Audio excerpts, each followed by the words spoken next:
Live from downtown Detroit, home of WDIV and Click on Detroit, Local 4 News at 11 starts now.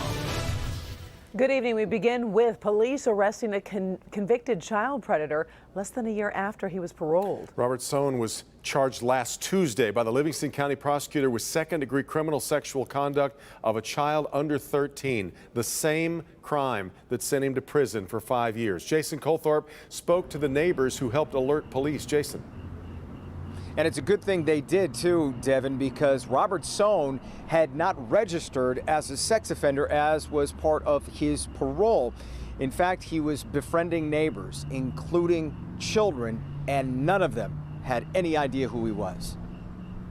Convicted child predator Robert Sohn had been flying under the Livingston County Sheriff's radar all summer. He was staying in a camper on the back of his father's property on Pinckney Road in Marion Township.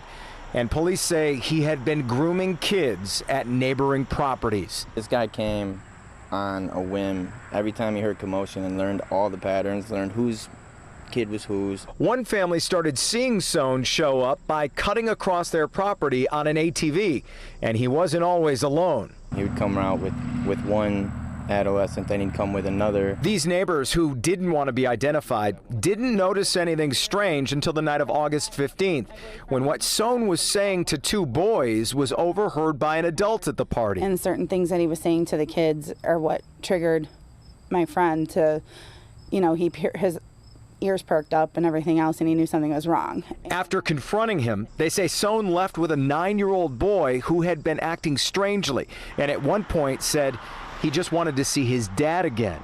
They called police, and well after midnight, officers made their way down to Sohn's camper, where the boy was found and Sohn arrested. We're very thankful for a special friend of ours, because that's all we keep thinking is that if he wasn't on point listening to him, he would have come back, Rob would have come back again another day and had more of an opportunity, because it was more than obvious he was planning everything by, trying to develop friendships and shared hobbies. Your best friend can be somebody they're not. Your neighbor can be somebody they're not. You just got to stay safe. Now, right now, those charges are only connected to what happened with the 11-year-old, not the 9-year-old, but police tell me this investigation is absolutely still open. I also talked to the next-door neighbor of Sohn, who says all summer long, she has seen several kids in and out of his camper, out there riding ATVs, kind of living it up all summer long out there. Devin. Well, Jason, then was this an active search by police for Sohn? The police tell me they were looking for him. In fact, they'd been to that property where his father lives several times to ask him if he knew where his son was. They said each time he said he did not, even though the campers were kind of in the back of the property. But that next door neighbor again says she has spoken to that man's father and says there's no way he didn't know what was going on or where he was. We'll have to wait and see how this all plays out. Devin. All right, Jason. Now to the latest developments along the Gulf Coast, where Hurricane Laura will make landfall in the next few hours as a powerful Category 4 hurricane. This storm is expected to generate a catastrophic storm surge. Lake Charles, Louisiana, right in the center of the strike zone, and that's where Jay Gray is with the latest. Jay. The leading edge of Laura battering the Gulf Coast, with the worst still on the way. We are anticipating catastrophic damages. From a Category 4 major hurricane with winds well over 100 miles an hour, more than a foot of rain in some areas, and what the National Hurricane Center calls an unsurvivable and potentially historic storm surge. At just 3 feet, the surge can be life-threatening. At 6 feet, the waves can smash through windows and doors. At 9 feet, entire neighborhoods can be swallowed. Laura's storm surge could crest at 20 feet.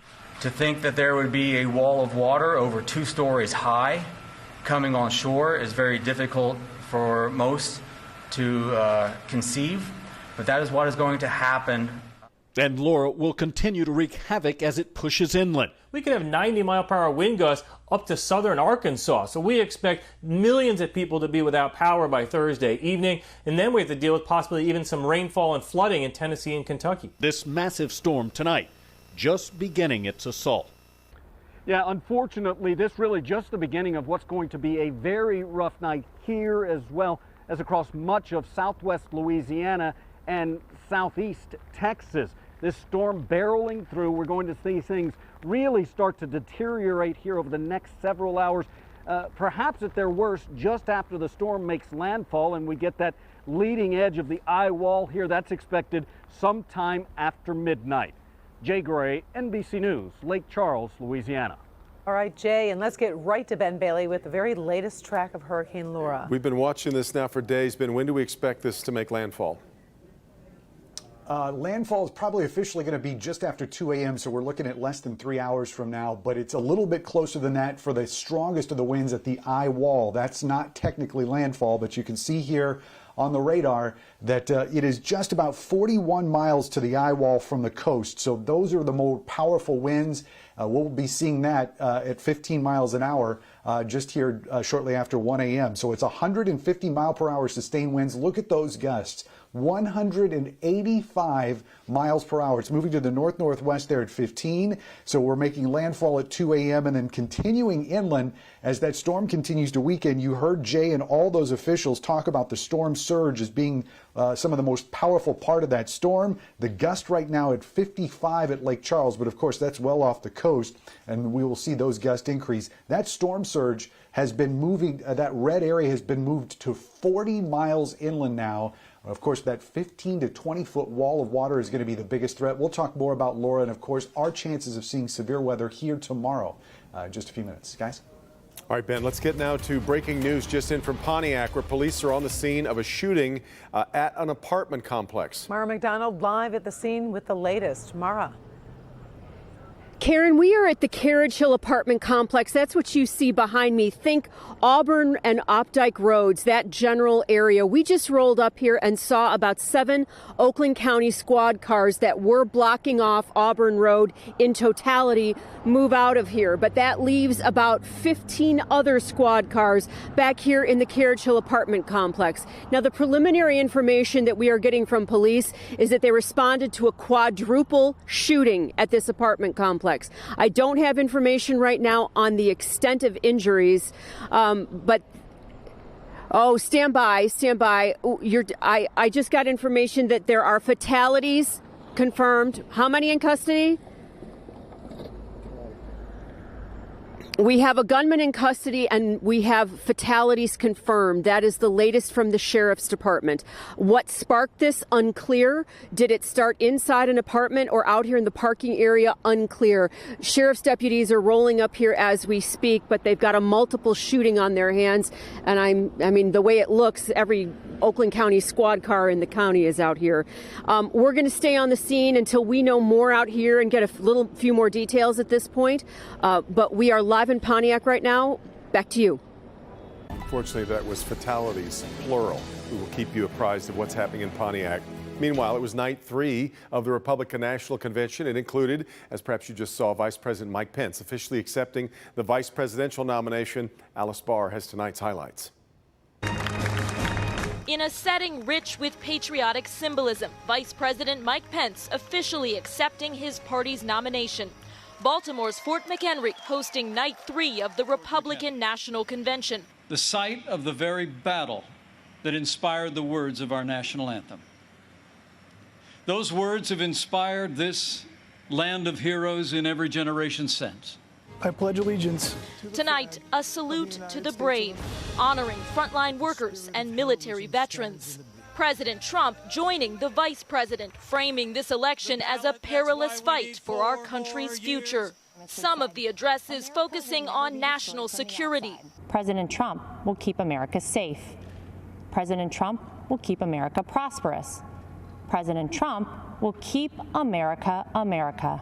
Many zeroing in on security at home with a law and order pro-police message as protests ramp up again after the police shooting of a black man in Wisconsin. From Seattle and Portland to Washington and New York, Democrat-run cities across this country are being overrun by violent mobs. Speakers starkly warning of America's future under a Joe Biden administration. An America where farmers are punished, jobs are destroyed, and taxes crush the middle class. And appealing directly to black voters.